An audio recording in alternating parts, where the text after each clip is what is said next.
bermutu dan berkarakter kuat, berdaya saing dalam bekerja, tampil mandiri penuh cita.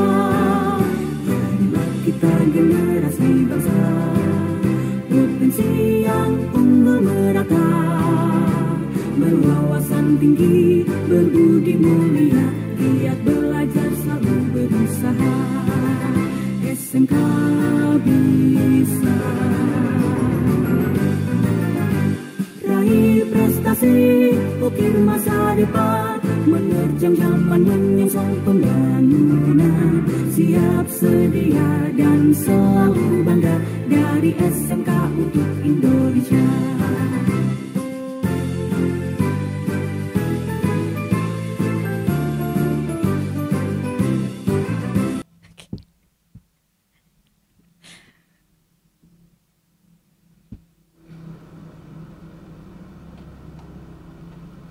Halo, selamat pagi sahabat Nawasena 1808. Kembali bersama saya Laras Dwi Puspaningrum. Hari ini kita berada di segmen Halo Alumni. Halo Alumni, kali ini kita kedatangan tamu yang luar biasa, multitalenta. Betul. Oke, hari ini kita kedatangan tamu, ada Kak Putra, biasa dipanggil Kaput ya? Iya, betul. Betul. Oke, Kaput, sebelum kita mulai kita jargon dulu sebentar. Oke, siap. Oke, hafal? Hafal. Oke, udah di briefing tadi ya. Sudah. Oke. Semangat pagi. Pagi. Smack one. Luar biasa. Salam tangguh. Taat. Nice. Giat. Unggul. Oke, semangat sekali Kak Putra pada pagi hari ini. Kak Putra, sebelumnya apa kabar? Puji Tuhan, kabarnya baik. Alhamdulillah ya, sehat-sehat. Alhamdulillah. Kak Put, boleh tolong perkenalkan diri dulu. Oke, baik, siap. Terima kasih Mbak Laras. Terima kasih buat tim SMK1 yang luar biasa yang sudah menyiapkan podcast yang sangat keren di hari ini. Dan di pagi hari ini saya ingin perkenalkan diri. Nama saya Anugrah Apepatiwa SAK, biasa dipanggil Kaput. Atau tidak Kaput boleh, nama Instagram Kaput boleh. Atau Kaput itu arti dari Kakak Putra. Sekarang keseharian saya sebagai founder dari Yayasan Peduli Perubahan Papua dan juga sebagai freelance di tax accounting untuk perusahaan-perusahaan swasta, bahkan perusahaan-perusahaan di bidang perdagangan dan juga konstruksi. Dan hobi saya suka nyanyi dan juga MC. Bisa juga untuk kalian dimanapun berada, tentunya kalau mau butuh MC bisa hubungi saya juga. Dan sekarang aktivitas saya freelance seperti yang sudah saya sampaikan tadi. Dan mungkin itu saja dulu perkenalan kita di awal. Saya alumni angkatan tahun 2014. Jurusan apa Kak Put? TKJ. Iya. Dari TKJ melipir ke manajemen, ke MC, ke mana lagi tadi? Banyak ini. Tadi kan seperti SMK1 multi talent, jadi semuanya di SMK tuh semua pasti bisa. Betul. Kalau dipelajari pasti bisa ya Kak Pasti Put. bisa. Oke. Luar biasa, saya sampai melongo dengarnya ini semuanya diselami nih. Itu gimana Kak Put cara bagi waktunya? Ya, cara bagi waktunya ternyata sebenarnya sulit sekali Mbak Laras. Cuman kita jalani aja, enjoy, pintar bagi waktu. Yang pertama harus melihat kalau memang nggak bisa jangan dipaksakan, supaya terprepare-nya jauh lebih baik begitu.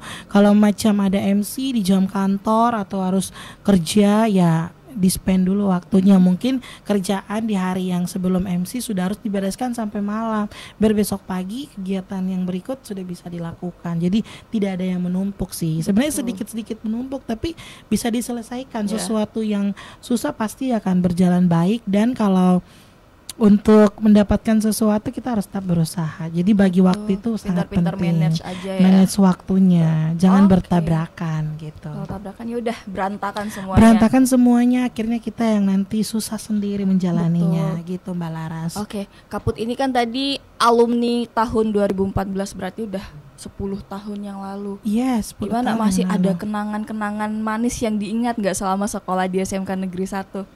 Tentunya kenangan manis itu banyak karena di sini mengukir semua prestasi, keberanian, belajar. Karena pusat dari kita sebagai anak muda tentunya ada di kita belajar pada saat tingkat SMA. Itu yang menentukan karir kita. Jadi di sini kesan-kesannya Mbak Laras ya.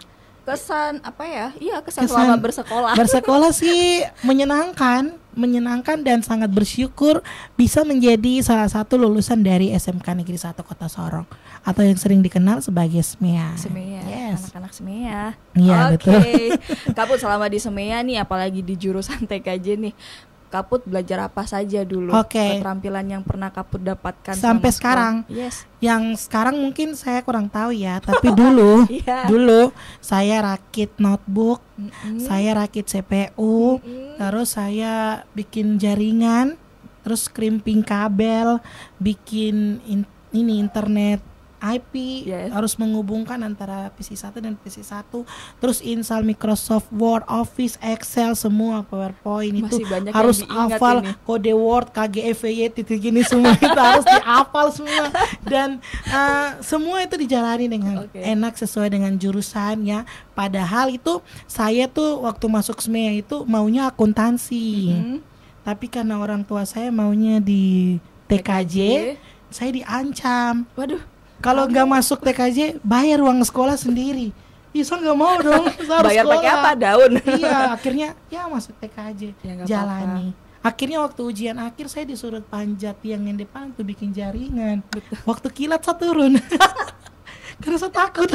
Terus masih ingat crimping nggak warna-warnanya? Masih ada warna hijau, warna kuning, warna merah. Terus kalau di tester len, susunannya masih dong. Tester len itu kalau ada yang loss itu berarti warna merah. Kalau dia kalau hijau itu kuning kayak lompat-lompat itu udah berhasil, crimpingnya kabelnya nggak ada yang bermasalah. Gitu. Itu daya ingatnya masih bagus dong, kan anak muda. Oke. Kaput, kira-kira selama sekolah ini ada nggak guru-guru yang Kaput masih ingat? Ya ampun, minta maaf ya. Untuk guru yang masih ada, mungkin tidak terlalu jahat dulu. Ada guru yang dulu mungkin bagi saya terkesan almarhum ya, ada 2 orang, almarhum dengan almarhumah, tapi saya nggak mungkin ngomong di podcast. Jadi itu sangat berkesan banget, itu killer banget ya. Jadi kita tuh tidak bisa jalan sembarang, dapat tampar 1 kali. Kenapa? Gara-gara tokseng. Beli nasi kuning di sana. Jadi langsung dapat tampar. Baru kita dulu tuh sekolah tidak bisa kelas 1 ke kelas 3. Kelas 3 ke kelas 1. Kelas 1, kelas 1, kelas 2, kelas 2, kelas 3, kelas 3. Jadi waktu zamannya Pak Pile Prawar itu ampun nih, itu tuh kok berani sembarang tuh dapat pukul sudah.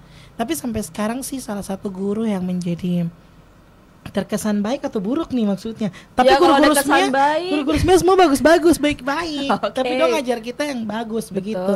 Yang terkesan sampai hari ini tuh ada Ibu Kartini tentunya kepala sekolah. Terus ada Pak Rasman yang suka cubit-cubit itu. Bapak stop cubit-cubit. Nanti Pak Rasman nonton ini pasti. Pak minta maaf.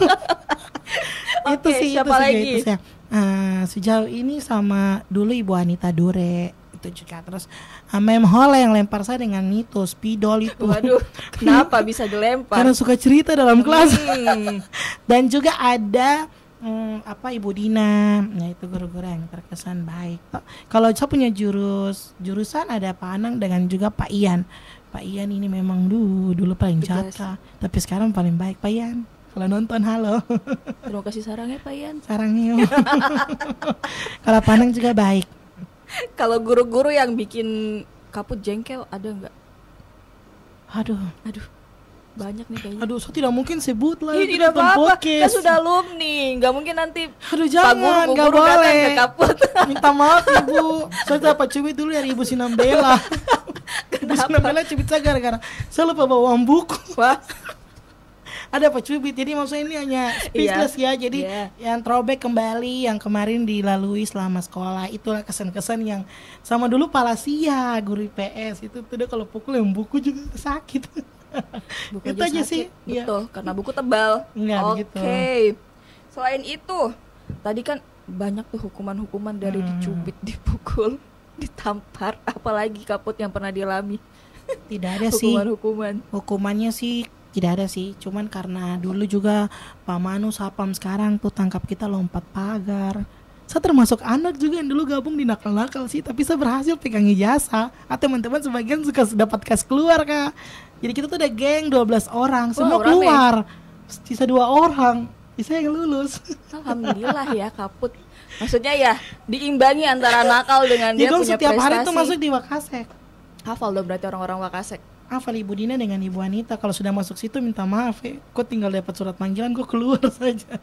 Dulu kita sistemnya poin Kak. Jadi nggak bawa dasi poin, topi poin, sekarang tidak sih masuk poin. Jadi masuk itu kita sudah isi buku poin langsung. Baru pintu masuknya sebenarnya itu hanya satu, nggak banyak. Jadi tidak bisa sembarang kita mau lewat. Kok tidak lengkap kok tidak bisa lewat begitu. Berarti dulu ketat ya. Ketat sekali. Dan dulu juga saya juga OSIS. Waktu pertama masuk ikut SMEA Idol, waktu MOS itu ikut SMEA Idol. Terus waktu selesai dari SMEA Idol kelas 1 tiba-tiba pemilihan ketua OSIS ini ke kelas 3 semua pilih nama. Jadi ikut pencalonan. Akhirnya jadi wakil ketua OSIS. Tapi sebelumnya ikut mencalonkan diri enggak? Ketua OSIS? Yes. Iya mencalonkan diri. Cuman karena saya nomor urutan 2, suaranya di urutan 2, akhirnya saya jadi wakil ketua OSIS. Oke, tidak apa-apa. Teman saya yang nama Christine yang jadi ini ketua OSIS waktu itu. Penjara akuntansi. Banyak sekali cerita Kaput ini selama bersekolah. Banyak sekali. Lucu-lucu lagi. Ikut lomba nyanyi. Karena sukanya itu. Terus ekstrakurikulernya saya ikut seni vokal dari kelas 1 sampai kelas 3. Jadi kalau soal nyanyi pasti ada itu muka terus pensi digoreng, kita pensi digoreng. Coba Kaput tes nyanyi dulu sedikit. Lagu apa? Bebas deh. Lagu apa ya? Yang terlintas di benak Kaput aja. Semua galau kalau misalnya. Tidak apa sudah. Apa ya lagunya siapa ya? Kita dengar dulu biar penonton dengar. Nanti Kaput sebentar suara sudah indah. apa ya? Terakhir ya. Boleh. Terakhir sudah kita lanjut dulu. Bisa tagih. Oh, kok tagih? Bayar. Satu album. Saya bisa dibayar. Aduh. Ibu Kartini tolong. Siap. Oke. Kaput sehari-hari ini tadi katanya sebagai freelance. Ngapain aja freelance-nya? Freelance ngapain aja? Kalau di benak kamu, freelance ngapain aja? Tidak, maksudnya kerjanya ngapain selain MC? Apa yang Laras tahu selain freelance? Oh, selain freelance, kerja serabutan gitu, kerja bebas. Jadi freelance itu seperti kayak kita bekerja tidak hanya satu tempat, jadi bisa ke tempat-tempat yang lain. Jadi posisinya saya menawarkan jasa kepada perusahaan yang di bidangnya pajak, dalam artian mereka memiliki kewajiban dalam melakukan pelaporan pajak. Jadi kadang pengusaha di Kota Sorong bahkan di Indonesia mereka sudah melakukan aktivitas mereka sebagai pengusaha. Jadi mereka tuh bingung mau lapor pajak kayak gimana. Kadang juga mereka lahir dari orang awam yang tidak mengerti tentang pajak. Makanya konsultan pajak itu hadir untuk membantu para wajib-wajib pajak yang ada di Indonesia, bahkan contohnya di Kota Sorong domisili saya, untuk membantu memanage laporan mereka, mengatur kok bayar pajak bulan ini berapa, kok harus tahun ini kok punya kewajiban dalam kok punya usaha nih, pajak apa yang harus kok laporkan, kok bayar. Itu sih, itu pekerjaan saya setiap hari. Pusing nggak Kak Put? Sedikit pusing karena menghitung omset, pendapatan, hartanya orang. Jadi cuman tahu angkanya uang mana. Hitung uang orang. Ya tapi memang dulu waktu saya berkeinginan untuk kerja, saya sudah berkomitmen bahwa saya tidak suka berhubungan dengan uang. Saya berhubungan sama kertas, tapi bisa menghasilkan uang yang banyak. Karena kalau berhubungan sama uang, akar kejahatan itu sangat banyak. Ya tentunya, jadi saya lebih memilih kerja yang tidak memegang uang, tapi menghasilkan uang yang banyak, yaitu berhubungan sama kertas saja. Begitu. Oke. Selain dengan freelance tadi katanya Kaput punya yayasan Peduli Perubahan Papua. Itu yayasan apa Kaput, boleh ceritakan nggak? Boleh dong. Yayasan Peduli Perubahan Papua itu bergerak dalam 3 bidang. Ada bidang sosial, kemanusiaan, dan keagamaan. Di sosial itu ada pendidikan, ada kesehatan, ada olahraga dan kebudayaan. Kalau di kemanusiaan ada sumber daya manusia, ada kita punya humas, ada kita punya tangan kasih sama lingkungan hidup. Kalau keagamaan ada bagian informasi publik dan juga sarana prasarana. Dari semuanya yang kita miliki itu semua kita buat untuk membantu pemerintah tentunya, tapi untuk menyentuh masyarakat. Jadi yayasan saya ini hadir untuk membantu semua yang menjadi kekurangan baik ekonomi maupun apapun di bidang pendidikan, kesehatan. Kita akan mencoba untuk merangkul masyarakat gitu. Jadi pemerintah kan ini luas, jadi mereka kerjanya banyak, mereka tidak mungkin selesaikan semuanya. Mungkin bisa lewat yayasan kita nantinya. Jadi kalau pendidikan kita akan buka sekolah lembaga-lembaga. Terus kalau SDM kita sekarang fokus di pelatihan training master of ceremony, sudah batch 13 kemarin di Vega Hotel. itu kita bikin untuk membangun sumber daya manusia. Kita sudah ke Kelamono, kita sudah ke Raja Ampat, kita sudah di Papua Barat Daya. Itu karena apa?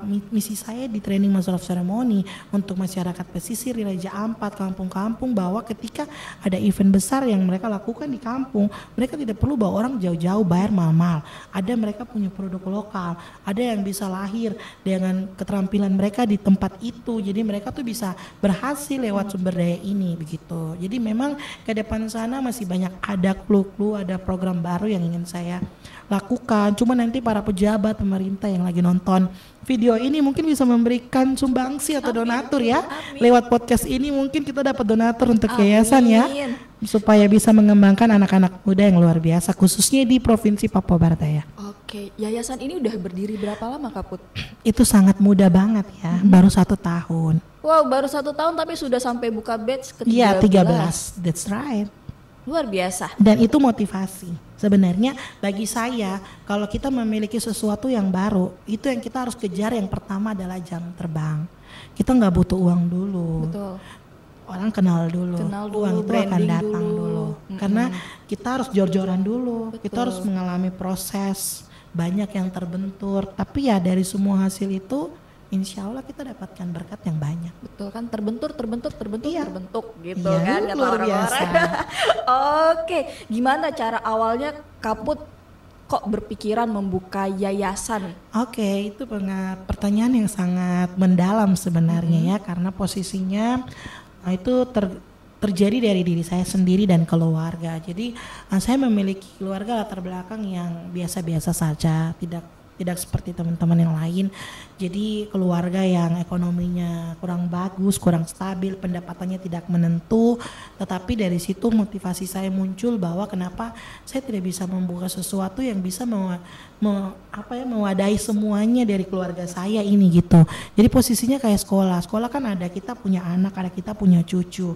Ada keluarga punya anak, kakak punya anak. Itulah target saya untuk ke sana karena biaya pendidikan yang mereka bayar, saya yang bayar juga. Jadi saya yang tambah, saya yang bayar.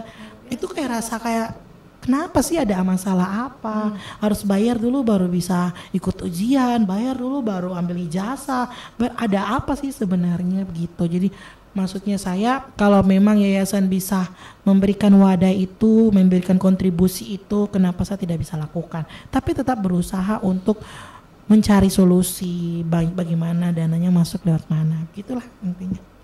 Terus upaya yang dilakukan agar yayasan tetap berjalan? Upaya yang dilakukan adalah menjaga keharmonisan kita bersama, solidaritas kita bersama, jangan ada pertengkaran, tetap positive thinking setiap hari ya.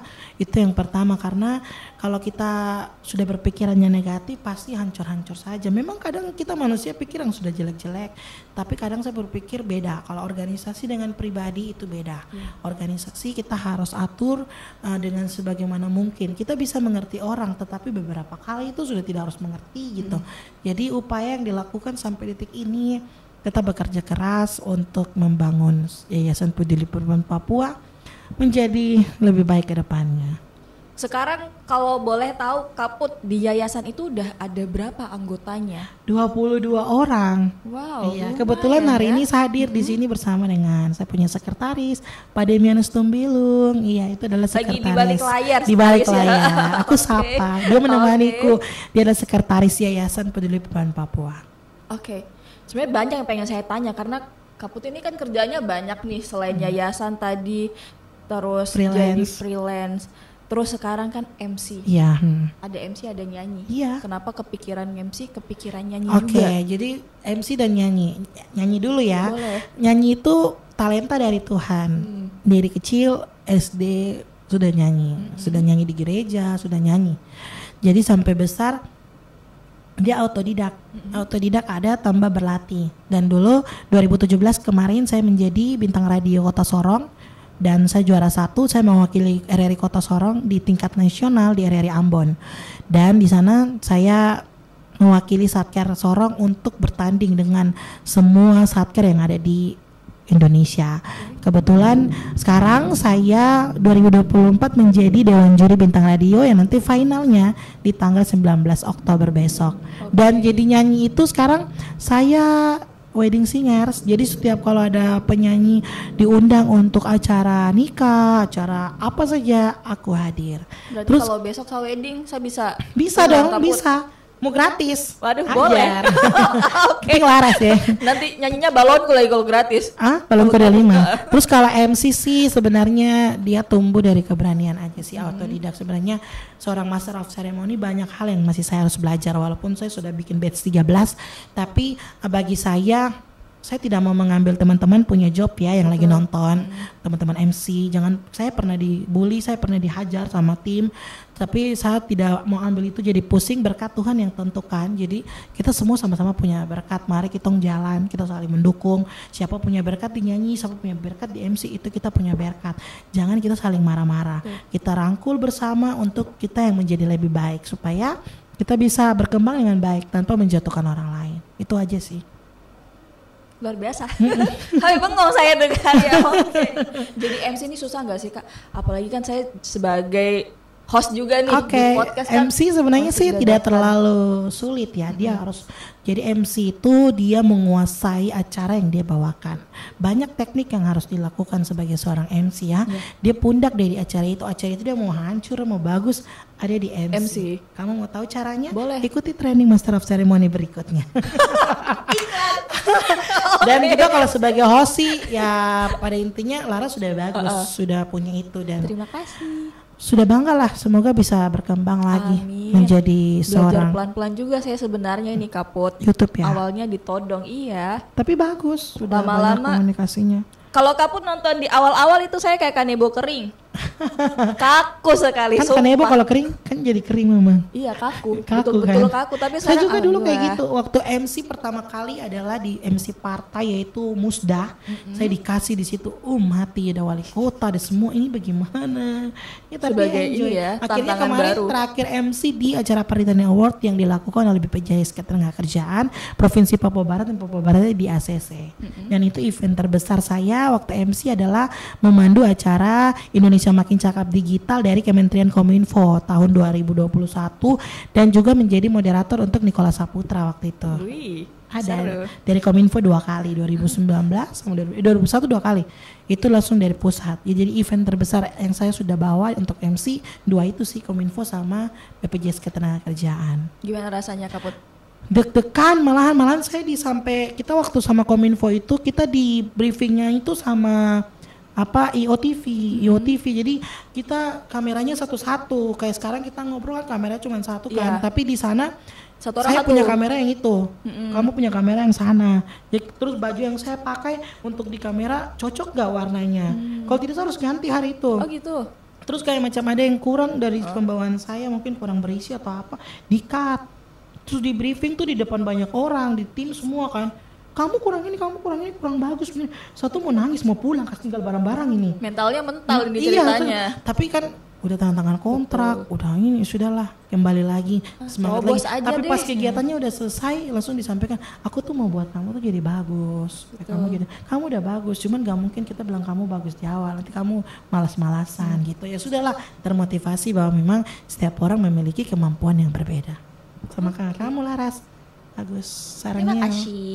Terima kasih pujiannya. Oke Kaput, ini kita sudah cerita senang-senangnya nih. Terus ada gak kendala-kendala dari yayasan yang pernah Kaput hadapi menjadi MC, menjadi penyanyi? Kendala-kendala, kalau kendala yayasan sih kayaknya sejauh ini puji Tuhan tidak ada ya. Ya cuman ya kendalanya ya nggak mungkin saya ngomong di sini ya. Jadi mungkin lebih ke sportif aja. Dalam artian ya nantilah saya ngomongnya itu terlalu dalam banget. Terus ini yang terkait MC banyak sih, banyak dapat hajar ya teman-teman, katanya ambil job teman-teman. Cuman SMK-wan loh yang bisa bikin saya curhat nih, seorang Kaput gak pernah curhat di mana-mana.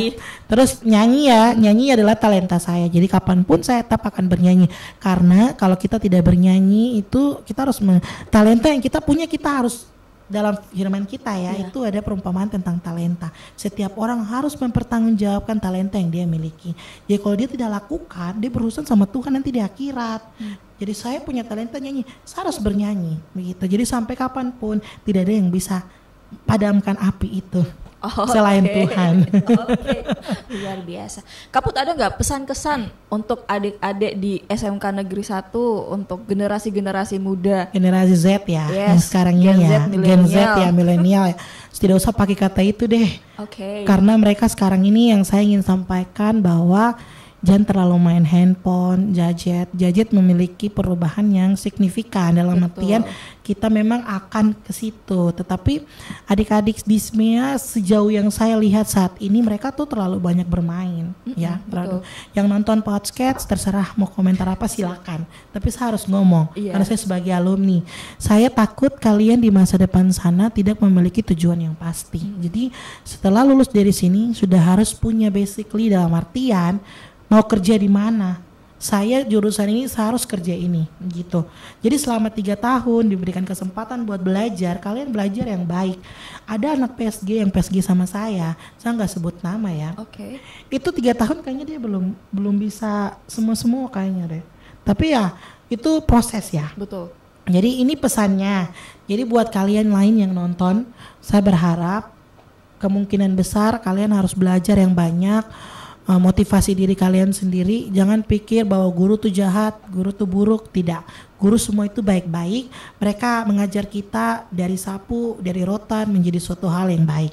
Jadi saya berharap teman-teman, adik-adik yang masih ada di bangku pendidikan tekuni dengan baik. Orang tua bayar kampung sekolah itu mahal-mahal, kerja, jualan, ya ojek, malahan ya orang tua yang kerja dari pagi sampai dapat surat panggilan, anak terdapat ranking. Kamu sebagai siswa tuh harus berpikir bahwa saya selama kelas 1 sampai kelas 3 tidak pernah ranking 4, ranking 1, 2, 3. Kelas 2 2 kali ranking 1, kelas 3 ranking kelas 3 semester 1 ranking 3, semester 2 ranking 3, kelas 1 ranking 4, ranking 4 ya 1 kali. Sama kelas 1 semester 2 saya peringkat 3.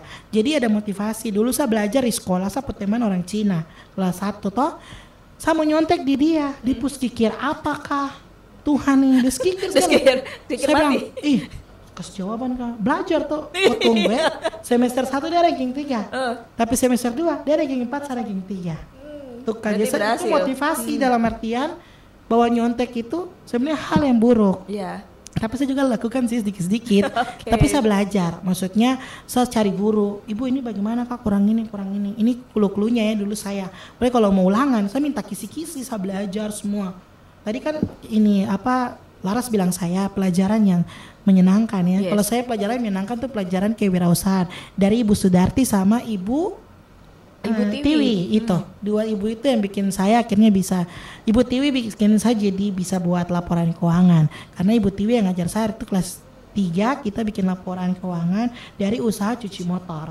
Saya masih ingat sampai sekarang. Nah itu jurusan saya sebenarnya, kerja di situ.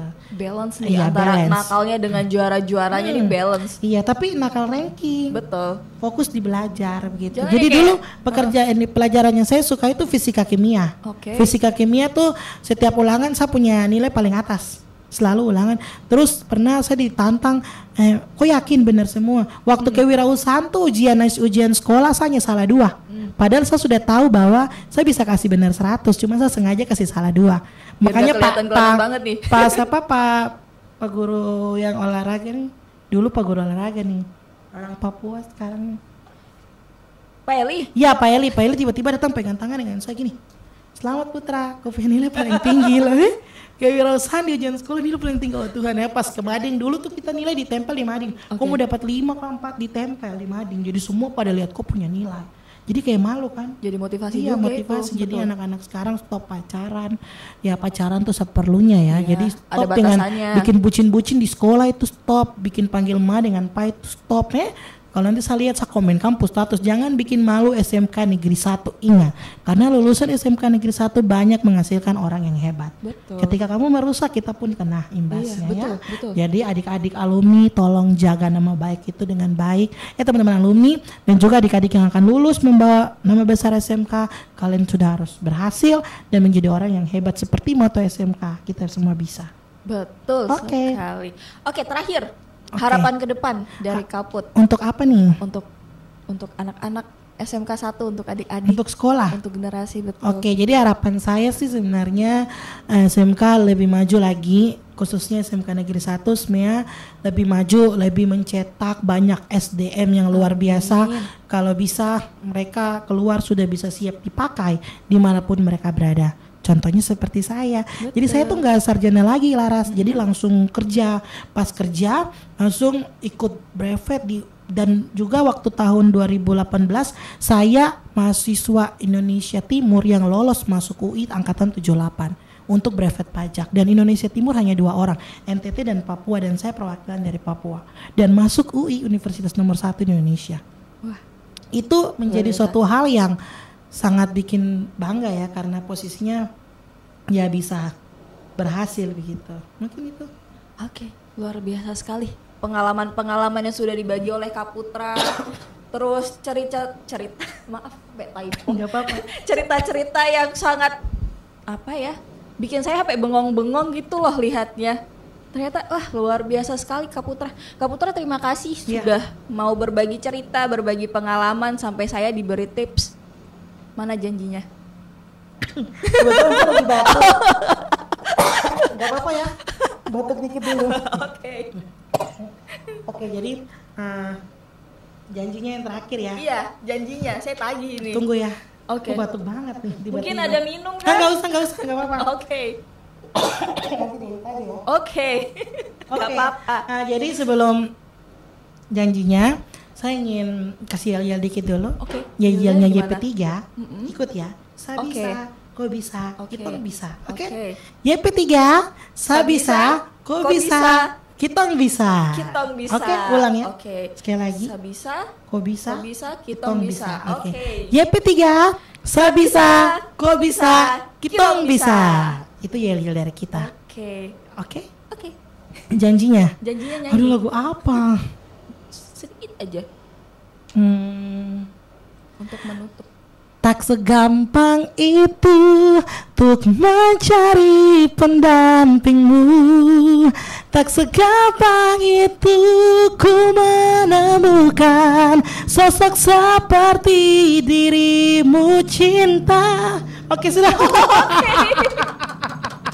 Luar biasa kamu. Aduh, sorry gak maksimal ya. Tapi ini tolong diedit kasih bagus ya. Sayang sekali ini gak ada edit. Oh ya udah, nggak apa-apa. Oke, siap. Biar seru. Oke, Kaput terima kasih. Ya, semoga sama-sama. Kaput selalu panjang umur, sukses terus. Semoga yayasannya makin gede. Yes, makin besar ya. Laras juga mau masuk yayasan ya. Amin. Semoga. Digabung ya sama yayasan. Insyaallah, Kaput. Oke. Kaput, sebelum kita tutup, kita jargon. Oke, jargon. Masih hafal nggak? Masih Salam hafal. tangguh. Salam tangguh. Ini kan. Betul. Oke. Sabar dulu, saya tutup. Terima kasih penonton, seru sekali pada hari ini. Ada alumni dari TKJ yang linjur ke manajemen Akuntansi. Oh, akuntansi, sorry. Oke, terima kasih sudah menonton. Saya Laras Dwi Puspaningrum pamit undur diri. Kita jargon dulu, Kaput. Salam tangguh. Salam tangguh. Taat, nice, giat, unggul.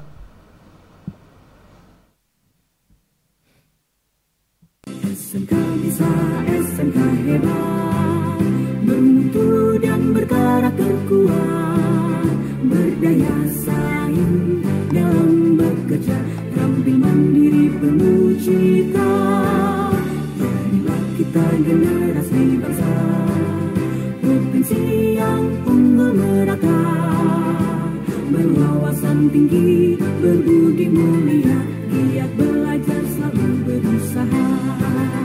SMK bisa raih prestasi, ukir masa depan.